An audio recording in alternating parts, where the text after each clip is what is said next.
10th class UP board high school का first lesson हम आपको पढ़ा चुके हैं मित्रता। अब आता है ममता।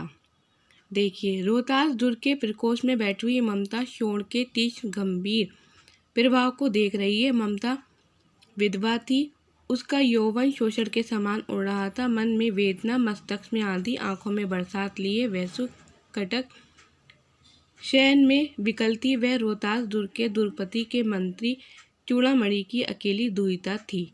फिर उसके अभाव होना असंभव था, परंतु वह विधवा थी। हिंदू विधवा संसार में सबसे तुच्छ निराश्रय प्राणी है। तब तक उसकी विडंबना कहाँ अंत था। देखिए, ये 14 और 22 में आया, बहुत ही इम्पोर्टेंट गद्यांश है। देखिए, गद्यांश से रिलेटिव क्वेश्चन पूछे जाते हैं। अब देखिए संदर्भ। प्रस्तुत गद्य अवतरण में हमारी पाठ्य पुस्तक हिंदी के गद्यखंड काव्य में संकलित ममता नामक कहानी से उद्धृत है। इसके लेखक छायावादी युग के प्रवर्तक जयशंकर प्रसाद हैं। या आप ऐसे करके लिखेंगे, पाठ का नाम लिखेंगे ममता, लेखक का नाम श्री जयशंकर प्रसाद, और इस पाठ के शेष सभी गद्यांशों के लिए क्या है, आपको सब एक सही लिखना है, ये नहीं कि अलग अलग करना है। अब देखिए, इसमें आपका क्वेश्चन पेपर में रेखांकित अंश की व्याख्या दी गई होती है, जो आपको देखना है।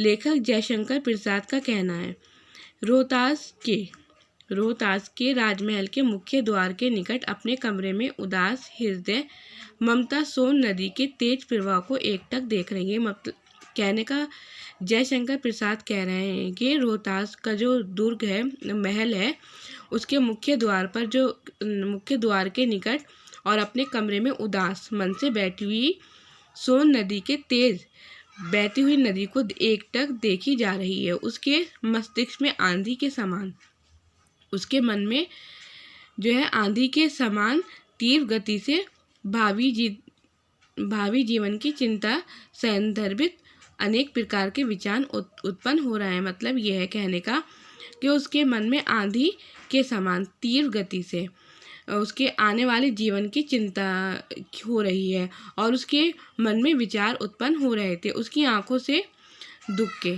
आंसू निरंतर बह रहे हैं, उसकी आंखों से आंसू बह रहे हैं। उस साथ ही राजमहल की समस्त सुख सुविधाएं उसे शूल के समान कष्ट पहुंचा रही हैं। देखिए, राजमहल में क्या है, हर तरह की सुख सुविधाएं होती हैं, पर ममता को वो सब रोहतास दुर्ग में क्या है, एक शूल के समान, एक तीर के समान कष्ट पहुंचा रही हैं। कोमल बिस्तरों पर शयन भी उसे कांटों की शैया के समान प्रतीत हो रहा है। वहाँ पर क्या है, कोमल बिस्तर जो है, उसका जो सोने की जगह है, शयन है, वहाँ पे उठे सब कांटों की शैया के समान प्रतीत हो रहा है।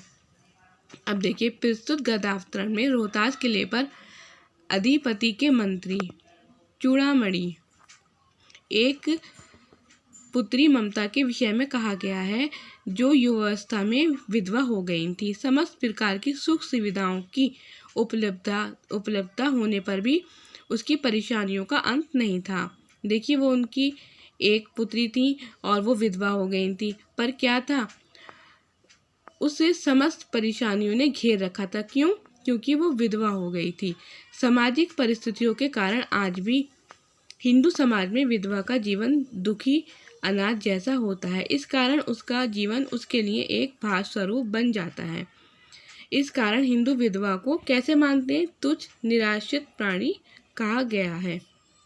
अब देखिए, ममता रोहतास किले के अधिपति के मंत्री चूड़ामणि की क्या है, एकमात्र पुत्री है। उसके पास सुख सुविधाओं के समस्त साधन विद्वान थे, फिर भी उसके मन में पीड़ा थी। मस्तिष्क में विचारों की आंधी चल रही थी, आंखों से क्या थे, आंसू बह रहे थे। कोमल बिस्तर पर उसे कांटों की शैया के समान प्रतीत हो रहा था।